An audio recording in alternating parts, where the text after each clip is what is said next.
जो म्हणजे मलबार हिल इथे एक मोकळं मैदान आहे, उद्यान आहे आणि तेच रिक्रिएशन ग्राउंड बाजूला एका उद्योगपत्याचा बंगला बनतोय आणि त्या उद्योगपतीला तिकडचं FSI पाहिजे, तेच मोकळं मैदान त्याच्या बंगल्याच्या आत पाहिजे म्हणून जनतेला बाहेर ठेवायचं, मुंबईकरांना बाहेर ठेवायचं, जनसामान्यांना बाहेर ठेवायचं. आज सुधार समितीमध्ये मुंबई महानगरपालिकेच्या जे काही वेडेवाकडे प्रस्ताव येणार होते त्याचा कडकडून आम्ही विरोध केला आणि रस्त्यावर येण्याची देखील एक तयारी आणि ताकद दाखवली. महत्त्वाची गोष्ट हीच आहे की साधारणपणे आत्तापर्यंत आपण पाहिलं असेल 25 वर्ष मुंबई आम्ही जपली, जोपासली, कुठेही वेडेवाकडे प्रस्ताव पारित होऊ दिले नाहीत. पण हे नवीन जे काही प्रशासन, शासन महानगरपालिकेत बसलं भाजप आणि मिंदेंचं, त्यानंतर अनेक प्रस्ताव हे वेडेवाकडे यायला लागले.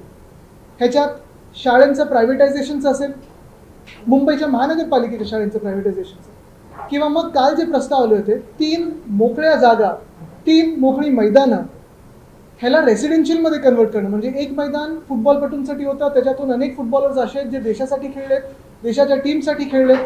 ते मैदान त्यांना एक्झिबिशन सेंटरमध्ये करायचं होतं. अरे राहू ते खुर्चीचाच खेळ चालू आहे, पण तो आवाज इथपर्यंत येतो, मग तुमच्या बातम्या काहीतरी भलत्या लागतात तिकडच्या खुर्चीचा खेळ. तर सांगण्याचा मुद्दा हा आहे की पहिला जो त्यांचा प्रस्ताव होता, एक मोकळं मैदान बँड्रा वेस्टमधलं जिथे फुटबॉलर्स खेळतात, हजारो फुटबॉलर्स प्रत्येक वर्षी खेळतात, वेगळ्या टुर्नामेंट्समध्ये खेळतात, तिथून देशाच्या टीमसाठी खेळलेले आहेत. ते मैदान त्यांना तिथे एक्झिबिशन सेंटर करायचं होतं, म्हणजे कन्स्ट्रक्शन करायचं आहे, कॉन्ट्रॅक्टरला द्यायचं आहे, मग पुढे कोणाला तरी द्यायचं होतं. ते आज आम्ही हाणून पाडलेले आहे. तो प्रस्ताव नॉट टेकन झालेला आहे. दुसरा प्रस्ताव होता जो म्हणजे मलबार हिल इथे एक मोकळं मैदान आहे, उद्यान आहे आणि तेच रिक्रिएशन ग्राउंड बाजूला एका उद्योगपत्याचा बंगला बनतोय आणि त्या उद्योगपतीला तिकडचं FSI पाहिजे, तेच मोकळं मैदान त्याच्या बंगल्याच्या आत पाहिजे म्हणून जनतेला बाहेर ठेवायचं, मुंबईकरांना बाहेर ठेवायचं, जनसामान्यांना बाहेर ठेवायचं आणि ते मैदान स्वतःच्याच अंगणात घ्यायचं. हा जो दुसरा प्रस्ताव होता तो आम्ही हाणून पाडलेला आहे. आणि तिसरा प्रस्ताव म्हणजे वर्षा बंगल्याच्या काही फुटावर एका सोसायटीच्या बाजूलाच एक हरितपट्टा होता, ते देखील कन्वर्ट करून रेसिडेन्शियलमध्ये करायचं, हा प्रस्ताव हाणून पाडला. पण ह्याच्याहूनही पुढे जाऊन अजून एक भयानक प्रस्ताव जो खाजगीकरणाचा होता तो म्हणजे रक्तपेढ्यांचा. ब्लड बँक आत्तापर्यंत मुंबई महानगरपालिकेच्या मोफत असायच्या, सगळ्या पेशंटना आपण मोफत पिशव्या द्यायचो आणि मुंबईकरांचं रक्त असेल ज्यांनी रक्तदान केलेलं आहे. आपण पाहतो अनेक पक्ष असतील, अनेक सामाजिक संस्था असतील, अनेक NGOs असतील, ह्या सगळे रक्तदान करतात आणि त्याच्यात पुढाकार शिवसेनेचा नेहमीही असलेला आहे. शिवसेना उद्धव बाळासाहेब ठाकरे पक्षाचाच वर्ल्ड रेकॉर्ड आहे रक्तदानामध्ये 2010 सालीचं. आत्ता पण आपण पाहतोय वंदनीय हिंदू सम्राट बाळासाहेब ठाकरेंची जन्मशताब्दी आहे, त्यानिमित्ताने अनेक लोकांनी रक्तदान शिबिरं घेतलेली आहेत आणि हे रक्त आपण सगळं रक्तदान करून या रक्तपेढ्यांना देतो. आणि तीच मुंबई महानगरपालिका, तीच सुधार समिती आज प्रस्ताव आणणार होती की ह्याचं खाजगीकरण करून जे मोफत आपण पेशंटना द्यायचो त्यांना कमीत कमी 1100 रुपये आणि मग जी काही महागाई वाढत चालली आहे त्याच फॅशनमध्ये वाढवायचं. ह्या सगळ्या प्रस्तावांचा मी विरोध केला. काल देखील मी पत्रकार परिषद घेऊन सांगितलं होतं की ह्याच्यात ज्यांचा हात नसेल किंवा ज्या पक्षांचा हात नसेल ते सगळे विरोध करतील. आज मला आनंद आहे की आजच्या सुधार समितीमध्ये हे सगळे प्रस्ताव पुन्हा पाठवले गेलेले आहेत, पण यांना दफ्तरी दाखल करणं गरजेचं आहे, रद्द करणं गरजेचं आहे. तर आणि तरच मी मान्य करीन की हे सगळे प्रस्ताव पुन्हा मागे गेलेले आहे. एक मोठं यश आम्हाला मिळालेलं आहे. पहिला टप्पा मुंबईकरांचा हा यशस्वी ठरलेला आहे, पण प्रत्येक अशा प्रस्तावावर आमची नजर राहील आणि ह्याच्यात कोणाचा हात आहे, मग भाजपचा हात आहे की मिंदेंचा हात आहे, हे स्पष्ट होत जाईल आणि लोकांसमोर येत जाईल.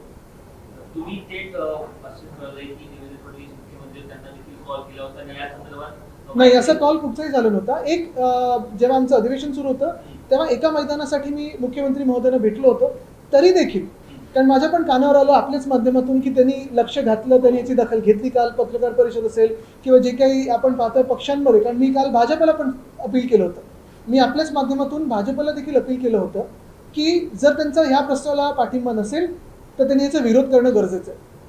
तर आज जर त्यांनी दखल घेतली असेल तर मी आभार मानेनच. पण महत्त्वाची गोष्ट आत्ता काही करण्यापेक्षा किंवा बोलण्यापेक्षा जेव्हा खरोखर हे तिन्ही प्रस्ताव RG टू रेसिडेन्शियलचे खारिज होतील, दफ्तरी दखल होतील, रद्द होतील आणि ब्लड बँक प्रायव्हेटायझेशनचे प्रस्ताव रद्द होतील, मला कुठेही कमीपणा नाही. मी जाऊन त्यांचे जाहीरपणे आभार मानेन त्यांना भेटून.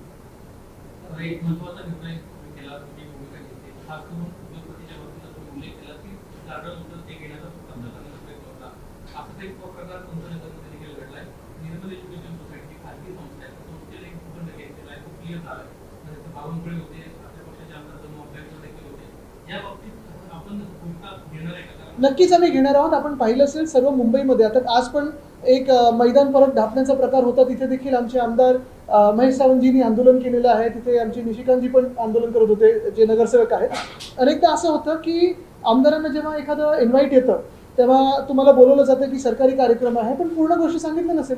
पण जे काही महत्त्वाची गोष्ट आहे बघा, कुठेही जर काही चांगलं होत असेल, जनतेसाठी अजून सुसज्ज काहीतरी होत असेल, परवडणार होत असेल, मोफत होत असेल, कुठेही विरोध नाही.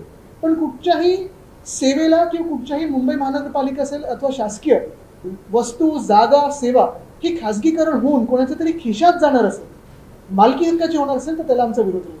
जर सेवा सुधारणार असतील, कोणीतरी पुढे पाऊल चांगलं करत असेल, मुंबईसाठी असेल, महाराष्ट्रासाठी असेल, तर आम्ही त्याचा विचार करू.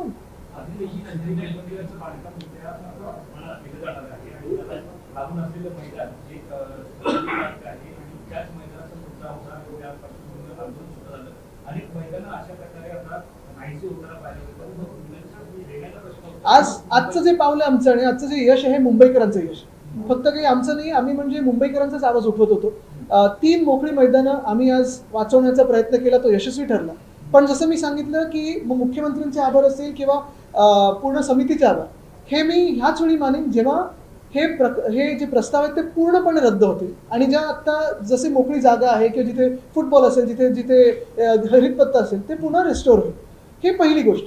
दुसरी गोष्ट म्हणजे जसं आपण सांगितलं ना की साधारणपणे हे जे काही प्रकार चालू आहेत, कुठे काय DP-मध्ये चेंज होतोय का, सुधार समितीमध्ये, आणि म्हणून मी काल विचारलं ना की सुधार समिती की बिघाड समिती, हे तिकडच्या सगळ्या लोकांनी विचार करणं गरजेचं आहे, तिकडच्या मेंबर्सनी विचार करणं गरजेचं आहे. एका मोठ्या विश्वासाने ह्या सगळ्या लोकांना, नगरसेवकांना जनतेने मतदान केले, कुठच्याही पक्षाचे असो.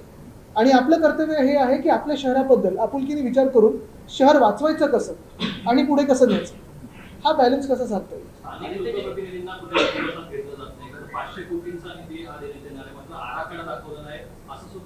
नक्कीच अनेक प्रस्ताव असे असतात. आणि आपल्याला अजून एक आठवण करून देईल, काल सिद्धिविनायक मंदिरासाठी 500 कोटी आहेत, पण आमच्या वेळी एकविरा मंदिराचं देखील आम्ही काम सुरू केलं होतं.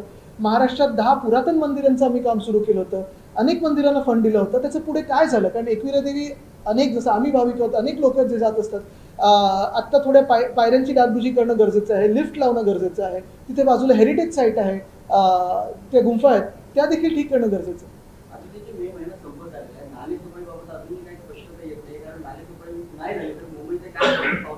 मुंबईचं काय होणार आहे आपण दिसणं बघणार आहे. कारण मुंबईचे हाल आता आपण पाहतोय, पाण्याचे कट लागलेले. गारगाई धरणाच्या मागे पलटायत, पण डिसॅलिनेशनचा जो प्रस्ताव आमचा होता तो प्रोजेक्ट पूर्ण केला असता या लोकांनी, तर आतापर्यंत मुंबईला पाणी आलं असतं, कुठेही कट लागण्याचा प्रश्नच नव्हता. मुळात गोष्ट ही आहे, आपण पाहिलं असेल, नुसतं 10% नाही, अनेक ठिकाणी जास्ती टक्के पाणी कट लागलेलं आहे, प्रेशर कमी येत आहे, वेळ भयानक कुठची तरी भलती करून टाकलेली आहे. रस्त्याचा जर तुम्ही हाल बघितले तर अनेक रस्ते जे सेंट्रलाइज 2 वर्षापूर्वीपासून सुरू झाले होते ते पूर्ण नाही झाले. जसं कोळीवाड्यामध्ये आमच्या, मी अनेकदा हा विषय घेतलेला आहे की सेंट्रल कुठचं तरी काम सुरू होतं, तिथे वॉर्डाचं काम वॉर्डांनी पूर्ण केलेलं आहे. पण हे जे काही सेंट्रल कामं दिली होती, कोळीवाड्यातला महत्त्वाचा रस्ता सेफ स्टेजवर तरी आणलाय का तुम्ही? मग आम्ही किती आंदोलनं करायची आणि कशावर बोलायचं हा एक विषय असतोच. पण प्रत्येक गोष्टीत तुम्हाला आंदोलन, प्रत्येक गोष्टीत काही तिथे राडे झाल्यानंतरच तुमचे डोळे उघडणार आहेत का? साधी गोष्ट आहे, रस्ता एवढे वर्ष लोक बनवत आलेले आहेत, एक रस्त्याचं तुम्हाला जेवढं झेपतोय तेवढंच करा, पुढचं कशाला खोदून ठेवता? अनेक रस्ते मुंबईमध्ये खोदून ठेवण्यात आलेले आहेत. पावसाच्या पार्श्वभूमीवर सतत पाणी साचतं आणि त्या ठिकाणी सुद्धा बरेच खड्डे निर्माण होतात, मग नाले खड्ड्यांनी रस्त्याचे प्रश्न निर्माण होतात. ज्या पार्श्वभूमीवरती कामं केली जात आहेत त्या तारखेच्या 31 तारखेच्या रस्ते पुढे हे तुम्ही आणि मी दोघेही फिरतोय आपण, जसं आपण आधी देखील फिरायचो. आपल्याला आठवत असेल, मी प्रेसला घेऊन महापौरांच्या सोबत AMC DMC सगळे घेऊन फिरायचो. मॉन्सून पूर्वीच्या ज्या बैठका व्हायच्या, काही कोऑर्डिनेशन गरजेचं असतं. आता तर वरपासून खालपर्यंत सगळे इंजिन ह्यांची आहेत, कुठच्या दिशेने गाडी धावते बघा. ठाण्यातील वन विभागाच्या जमिनीचा विषय आहे. खाजगी विकासकांनी त्या जमिनीवर कब्जा केल्याबरोबर 200 एकरची जमीन आहे आणि TDR जो आहे तो विकासकाला महापालिकेकडून देणार, म्हणजे जवळपास 2800 कोटी देणार महापालिकेकडून दिले. ह्याच्यावर अजून काही पुरावे घेऊन आम्ही समोर येणारच आहोत. येऊरचं जे काही स्कॅम केलंय आणि हे सगळं जे काही खाजगी विकासकाला घेऊन जंगलामध्ये, ह्याच्यात जंगलात परत कोण जात असतं तुम्हाला माहिती आहे, तर त्याच्यात कोणाचा हात आहे का हा बघणं गरजेचं आहे. पण मुळात पुन्हा एकदा मी तुम्हाला माझ्या महत्त्वाच्या मुद्द्यावर आणतो. आज एक मोठं यश मुंबईकरांना मिळालेलं आहे. 3 मोकळी मैदानं, जिथून एक तर मोकळं मैदान, एक उद्योगपतीच्या घराच्या बाजूला, दुसरं फुटबॉलसाठी, तिसरं हरित पट्टा, हा आज वाचवण्यात आपल्याला यश मिळालेलं आहे. आणि दुसरं म्हणजे रक्तपेढ्या ज्या आहेत, ब्लड बँक्स, त्या नेहमीसारखे मोफत ठेवण्यात आपल्याला यश मिळालेलं आहे. पण खरं यश हे तेव्हाच मिळेल जेव्हा आपल्याला हे सगळे जे प्रस्ताव आहेत ते रद्द करून मिळतील.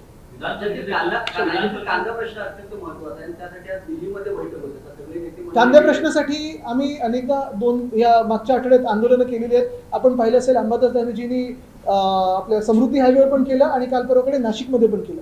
ह्याच्यात अनेक लोक आणि अनेक शेतकरी उतरलेले आहेत. पण जसं मी सांगितलं ना की हे सगळे प्रश्न जे आहेत, आंदोलनं होत आहेत, पण सरकार संवेदनशील आहे की नाही हे तर पुढे काय पावलं टाकतं हे ह्याच्यावरनं ठरेल. पण दुसऱ्या बाजूने लोकांनी पण मतदानाच्या वेळी हा पण विचार केला पाहिजे की संवेदनशील सरकारला आपण मतदान करतोय की एखाद्या निर्दयी सरकारला आपण मतदान करतोय. एकीकडे कांदा उत्पादकांचा मुद्दा आहे, एकीकडे शेतकऱ्यांचा मुद्दा आहे आणि इतकं असताना देखील AI सारख्या गोष्टी, AI ऍग्रिकल्चर प्रमाणे अनेक इव्हेंट केले जातात, त्याला 5-5 कोटी रुपये खर्च केले जातात. शेतकरी उपाशी आणि सरकार उपाशी अशा वाटतं. नाही, मी एकच सांगेन की कुठच्याही AI किंवा तशा याच्या तंत्रज्ञानावर, कारण हल्ली AI म्हणजे मंत्री वाटेल ते बोलत असतात, पण ह्या तंत्रज्ञानावर कुठे आपण मागे गेलो नाही पाहिजे. ह्याच्यावर काम झालं पाहिजे, ह्याच्यात देशात आपली संधी मिळालीच पाहिजे. पण त्याचा लवकर आणि योग्य वापर हा आपल्या शेतकऱ्यांसाठी कसा होऊ शकतो, मला वाटतं त्याच्यावर काम केलं पाहिजे. जसं आता एक भारतरत्न MS स्वामीनाथन त्यांची संस्था आहे, त्यांना तुम्ही एक चेक करू शकता त्यांच्याबरोबर की काय नेमकं करू शकतो आपण. परत आता अनेक संस्था ज्या ॲग्रो फार्मर कंपनीज आहेत, आपण पाहू शकता नाशिकच्या आसपास खूप आहेत, छत्रपती संभाजीनगर इथे आहेत, आपल्याच राज्यात जैन इरिगेशन आहे, सह्याद्री फार्मर प्रोड्युसर आहे, मानदेशी आहेत. ह्या सगळ्यांना सोबत घेऊन शेतकऱ्यांसाठी काय चांगलं होऊ शकतो ह्याच्यावर काम करणं गरजेचं आहे. आपल्याकडचे ॲग्रिकल्चरल कॉलेजेस आहेत, त्याच्यावर पण आपण थोडं काम करणं आणि त्याचं आधुनिकीकरण कसं करता येईल हे पण करणं गरजेचं आहे. कारण तुम्हाला एक सांगतो मी, ह्याच्यात असं होतं की काही दशकांपूर्वी एक माल्थुसियन ट्रॅप गोष्ट होती, ज्याचा एक विचार केला होता की लोकसंख्या वाढते पण फूड प्रोडक्शन कमी होईल. आता ते तसं होत नाही आहे, कारण त्यामध्ये टेक्नॉलॉजी आली. पण बोरलॉचं जे आलं किंवा स्वामीनाथनाने जे काम केलं होतं, पण त्यानंतर आता आपण पाहतोय प्रत्येक सीझनमध्ये कधी अवकाळी पाऊस, कधी गारपीट, कधी बियाणंच फसतं आपलं, कधी फर्टिलायझर चुकतं. ह्या सगळ्यामधून AIचा वापर असेल, टेक्नॉलॉजीचा वापर असेल, पण प्रॅक्टिकली ऑन ग्राउंड किती आपण काम करू शकतो आणि ह्या ट्रॅपमधून कसं बाहेर पडू शकतो ह्याच्यावर सरकारने विचार करावा.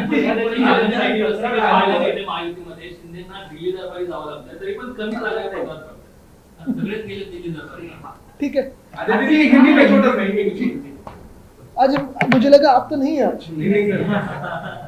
जो मुंबई में ग्राउंड का लैंड एक्वायरमेंट चल रहा है उसके बारे में क्या कहना है? कल मैंने पत्रकार परिषद के माध्यम से, आप ही के माध्यम से 3 महत्वपूर्ण प्रस्ताव जो रिक्रिएशन ग्राउंड को कन्वर्ट करने के लिए थे टू रेजिडेंशियल, इसकी निंदा तो की लेकिन आंदोलन करने की भी तैयारी दिखाई. इसी वक्त मैंने सभी पॉलिटिकल पार्टीज, NGO और सारे मुंबईकरों को अपील किया था कि अगर ज़रूरी पड़े तो इसका विरोध तो करेंगे, लेकिन रास्ते पे उतर के इसका विरोध करेंगे. मुंबई में जो मैदान है, अगर आप देखें तो रिक्रिएशन ग्राउंड और प्ले ग्राउंड इन दोनों में बाइफर्केट किए गए. अपने अपने रूल्स रहते हैं, लेकिन ये 3 जो प्रस्ताव थे, कल के जो 3 प्रपोजल्स थे, उसमें 3 रिक्रिएशन ग्राउंड्स को कन्वर्ट करना चाहते थे सरकार रेजिडेंशियल एरिया में. एक था एक इंडस्ट्रियलिस्ट के घर के बाजू में, जहाँ पे उनको वही प्लॉट जो रिक्रिएशन ग्राउंड का था उनको इंडस्ट्रियलिस्ट के घर को अटैच करना था.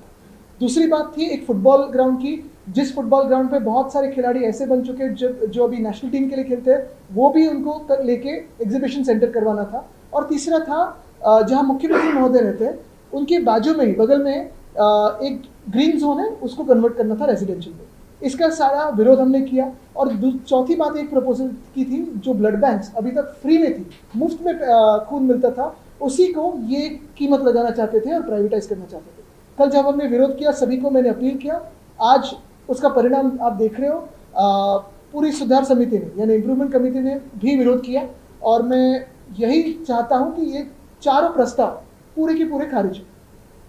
जी, जो ऑनियन प्राइसेस है, फार्मर रस्ते पे उतर रहे, उसको लेकर क्या? मैं सिर्फ यही उम्मीद करता हूं कि सरकार इनको अर्बन नक्सल ना कहे और इनको टेररिस्ट का टैग ना दे, क्योंकि आपको याद होगा जब किसान पंजाब के हो, उत्तर प्रदेश के हो, हरियाणा के हो, चंडीगढ़ के हो, ये सारे दिल्ली की तरफ आए थे, तो इनको क्या क्या कहा गया था.